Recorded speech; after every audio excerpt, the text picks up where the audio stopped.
Жол апатынан кейін амандығын халықпен бірге өткізгісі келген Ернар Айдар 5 жылдық мерейтойын Республика сарайында дүркіретіп өткізді.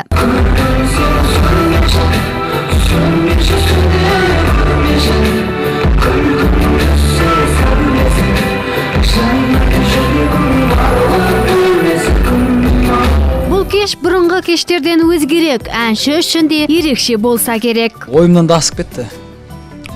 Ондай күтпедім мен. Өйтіп халық қайтадан ән сұрап, не қылып, ондай бір ықылас. Бірақ негізі біз немен бітіріп тастауым керек болған, ұмыттың бәрін мен. Бірақ әрі қарай ән сұрадым мен. Ойымнан да асып кетті. Рахмет, көп рахмет. Керемет болды. Күнім сен сөнбеші атты 5 жылдық мерейтойының кешіне осы аттас әнінің бейнебаянына кейіпкер болған қос ғашық Марлен мен Анель де қонаққа келді. Естеріңізде болса, науқас қыздың сүйіктісі мен олардың махаббаты ел аузында аңыз боп тараған еді. Ернар ағамызды осы 5 жылдық мерейтоймен құттықтаймыз. Тек биіктен көріне берсін, өнер өрлей берсін дейміз. Достығымыз, бауырымыз ұзағынан болып осы жалғаса берсін дейміз.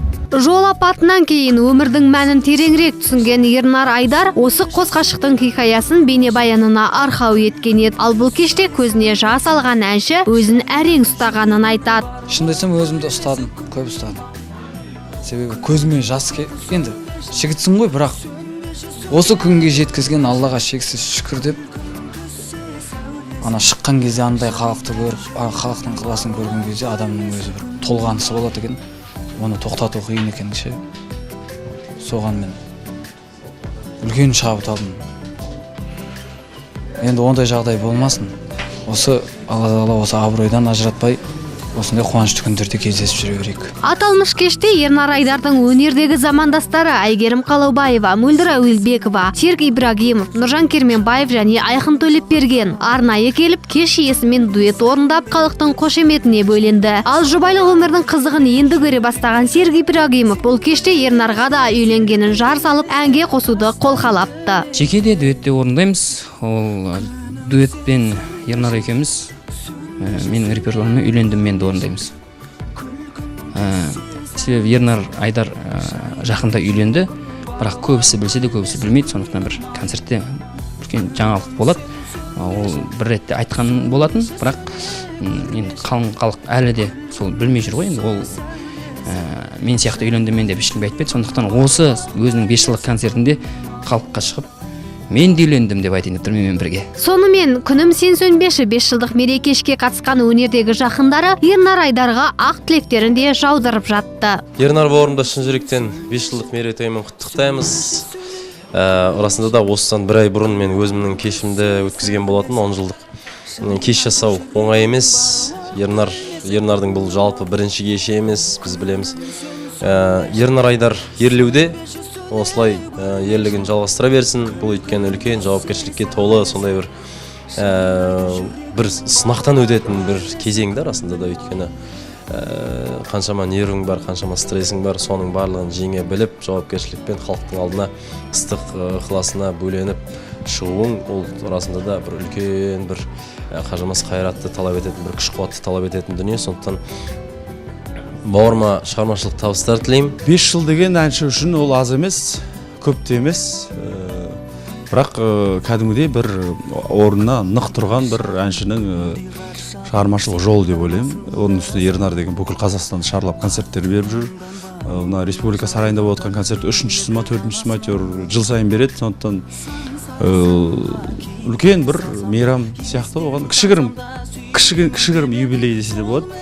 Сондықтан Ернар концерт құтты болсын, шарықтай берсін, әндер шыға берсін, хиттар шыға берсін, халықтың қошаметіне бөліп жүре берсін. Ернар Айдар, бауырым, сені шын жүректен осындай 5 жылдық тойыңмен, концертіңмен құттықтаймын. Енді 5 жыл деген ол деген аз емес шынымен де. Сондықтан еңбегің ақтала берсін.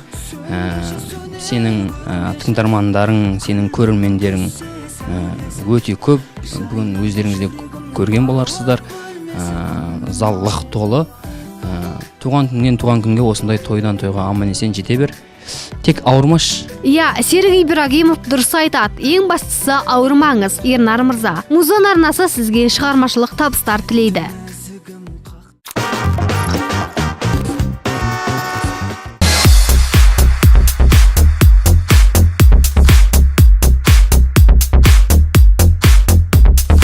Алматыда кезекті Synergy Global Forum өтті. Халықаралық масштабтағы іс-шараға ұйымдастырушылар бірнеше ай бойы дайындалған. Ал нәтиже көпшілік көргендей. Қыстың алғашқы күнінде Алматы арена сахнасына аты аңызға айналған Ник Вуйчич, Тони Безин және Гаррет Джонсон тәжірибелерімен бөлісті. Сондай-ақ баспасөз жиынында өмірлік тәжірибелері мен қызықтары да айтылды. And every butterfly by flight pattern. Он мог назвать каждый подвид птицы или каждый подвид насекомого по тому, как они летали.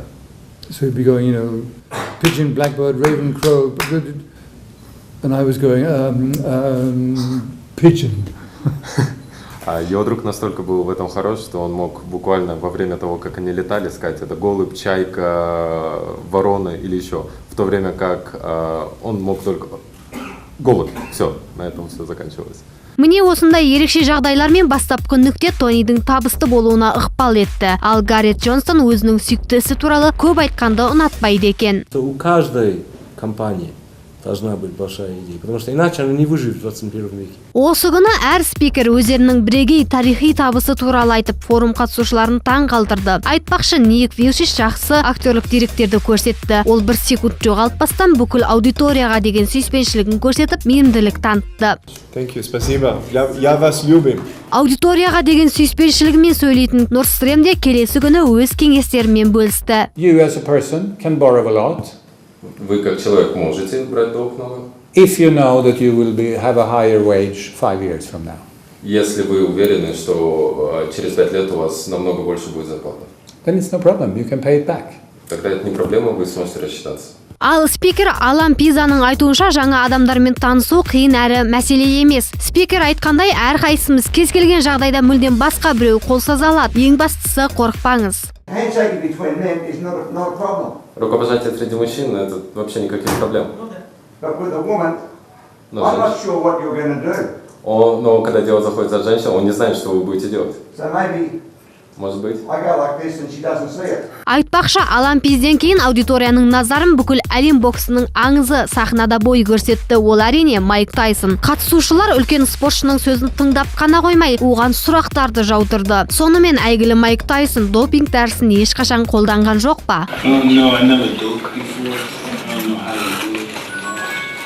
Майк говорит, что он не использовал никогда допинг и не может сказать какую-либо информацию по этому поводу. Сонымен 2 күнге жоспарланған Synergy Global форумда өте шықты. Бизнес форумға келушілер кеудесінде жаны барда үйрене беруді түсініп қайтты. Ал ұйымдастырушылар бұл көпшілікті таң қалдыратын соңғы шара емес деп уәде етті.